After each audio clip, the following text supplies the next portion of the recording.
Hello everyone, in this video I'll be showing you an OP Dryleaf Arts / Dane's Footwork build guide in Elden Ring. So this is actually really powerful and we can stack up bleed really quickly, so I'll be showing you this full guide. This isn't even it buffed up, but you can see we trigger bleed with 2 hits here and then we take out the enemy. Extremely powerful. So I'll be going over the full build guide here, and we're going to be using both of these, and both of them are going to have the blood infusement because I find that just gives it the strongest amount of damage, and the Dryleaf Whirlwind's pretty cool. It's a cool looking art, and it's also very strong because it stacks bleed very quick. So we got 113 bleed buildup on both of these.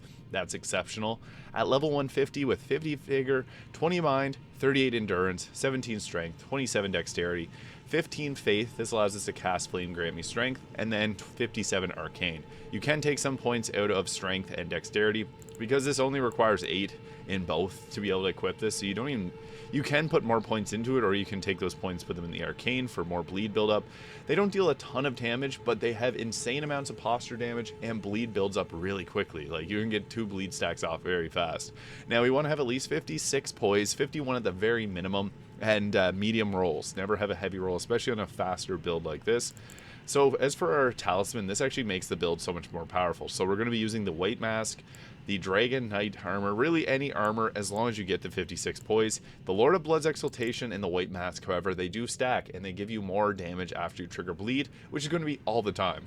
Also, Millicent's prosthesis and the rotten wing sword insignia, these will both stack, greatly raising attack power with successive attacks. And Millicent's prosthesis will also give us more dexterity for a little bit more damage. And then also the Dragon Crest Great Shield Talisman, or whatever type of damage negation talisman you need for the boss you're fighting. The raw meat dumplings can also be given to your mimic, so that's a nice little way to give them extra health because they can't be poisoned. But I'll be showing you the overall way you want to be going about this. So we do have the Dragon Communion Seal in the offhand, so you can use things like Rotten Breath, but we can two-hand these weapons, so you can do that. But we're going to start with Flame Grant Me Strength, and you can start with Swarm of Flies because this will also trigger the bleed build up. But then we can two-hand our weapon and get to work. Now the charged attack will break its posture and usually we'll take it out at once. So this is Dane's Footwork. I guess I should start with the Dryleaf Arts, so I'll pop that one on. And whoa, these guys hit hard. But you're able to pretty much trigger the bleed and build up a ton of posture break together with these. So you can see there we already broke its posture and we were able to take it out. It's extremely strong. And then you also have the option to go with the Dryleaf Whirlwind there, which gives you a bunch of mobility on top of damage for building up bleed stacks extremely quickly. So that is a really powerful way of going about this, because you can see there we got the bleed build up on the other Albinaric, and then we were able to give the other one the work. So extremely strong. And then we have a very good charge attack there, which will kick them off like it's Obi-Wan to Anakin Skywalker. Very powerful that we can also get a posture break off without even having to think about it. Just hold the charge attack down, which comes out extremely fast. It's similar to the fist items, which if you two-hand them, they get a very fast charged attack, which will do a ton of posture damage. And you can also do jump attacks, although I recommend just sticking to the ground with a build like this. So really all you need to do is pop your Flame Grant Me Strength for the damage boost. If you want, you can spec up to get Golden Vow, but even just going with the kicks, the blood kicks do a ton of damage there. So it's a little bit slower with this one, but I find the posture damage is just as good. 613 on a fully charged attack is pretty solid damage, and you get extra damage as you keep attacking. So there's an incentive to play very aggressively with this build, because you're just going to continue to scale up damage even further. But even so, you can take a moment to prepare with like a heavy attack like that, because the posture damage is just going to be so great. It's a nice weapon to switch between since they both don't weigh that much, and you got a heavy kick with the Dryleaf Arts here. So even if you're doing more of a punch focused build, you can go with a kick from your R2. So very cool to be able to pull that off, and it also has a nice sprinting attack. So you have that jump kick, which is so funny to start with. But the nice thing is you got a lot of versatility with this, and that's I guess the best part about it. Also, you got, we got 1 second there. We tried to buff up, press the wrong input. Misinput.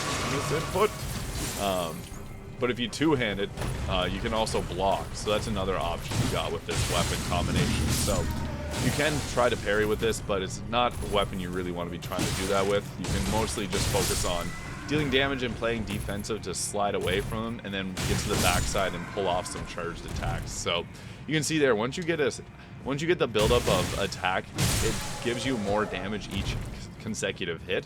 So stacking bleed alongside the extra damage from the Millicent's Prosthesis and the Rotten Wind Sword Insignia, you get a ton of damage.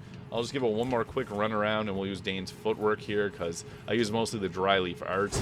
But even with this one, the damage potential is insane. So bleed will stack really fast with this, and then you also have the Dryleaf Whirlwind, which is just a really fun skill to use in general, but you're almost guaranteed to inflict bleed with the amount of hits that you get off on that. Now, this weapon isn't the strongest. I will clarify. Things like the bigger hammers, colossal weapons, will deal more damage, but this can do it quicker. Builds up enough posture damage, like you can literally just kick someone in the head and give them a posture break. We almost got taken out there, but that's not a worry because we got some of the fastest attacks in the game. So that is the best part about Dryleaf Arts and Dane's Footwork, is you got a ton of damage really easily, and the posture break potential is incredible. That was gross. We wanted to punch the snot out of him, but yeah, you can get critical hits for days with this. That's the beautiful part about this build. So strong, and it's satisfying to be able to attack with this build. I think the animations, they rocked it out of the park with this. So yeah, this is incredible, full of fun, and you got many options for mobility as well as damage. So the Dryleaf Arts and Dane's Footwork is one of the coolest builds in Elden Ring. If you found this video useful, please hit that subscribe button below. Thank you so much for watching, and I'll see you all in the next video.